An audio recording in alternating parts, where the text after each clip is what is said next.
Welcome to the Stronger American Daily Health and Fitness Brief, where we go over the latest health and fitness research, tackle one injectable peptide a day and the supplements that work synergistically or have similar impacts, and cover one muscle each day, expanding your knowledge and know-how. Here's what you need to know today. Let's start with what the research is telling us right now.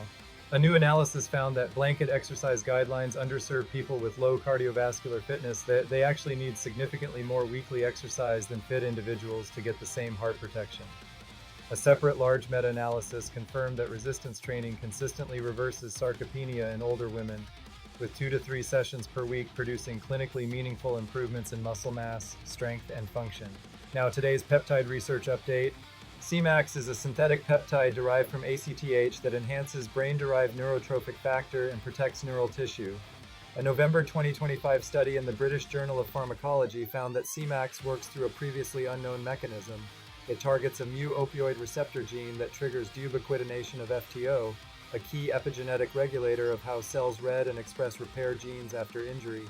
In practical terms, Cmax may support recovery from neurological stress, nerve compression, and motor unit fatigue from heavy training, not just cognitive enhancement. And here are the supplements that support the same pathway. No prescription required.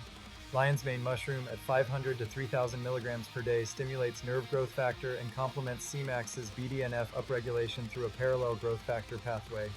Magnesium L-threonate at around 1.5 to 2 grams per day is the only magnesium form that crosses the blood-brain barrier in meaningful amounts and enhances the neural signaling quality that Cmax supports. Together, these two create a synergistic neuroprotective and performance-supporting stack for people using Cmax. Now for today's loading parameter, a training method backed by research that most people never use correctly. The conjugate method, developed from Soviet sports science by Louis Simmons, trains strength, power, and work capacity simultaneously within the same training week, rather than focusing on one quality at a time. It rotates 3 methods: heavy max effort work to build absolute strength, dynamic effort work at 50 to 70% with maximum bar speed to build explosive power, and repeated effort work taken to failure for hypertrophy and capacity. Research shows that accommodating resistance like bands and chains used in dynamic effort training produces significantly greater strength gains than free weights alone, and training with maximal intent at submaximal loads produces the greatest improvements in rate of force development. It is best suited for intermediate to advanced lifters who have plateaued on traditional programs. And finally, today's muscle of the day, abductor pollicis longus. The abductor pollicis longus is a deep forearm muscle that abducts and extends the thumb and helps stabilize the wrist during pressing and pulling movements. When it is tight, you get pain along the thumb side of the wrist, limited wrist movement, and the classic Dick Hervan's tenosynovitis presentation at the radial styloid. When it is weak, you lose wrist control under load and grip strength on wider implements.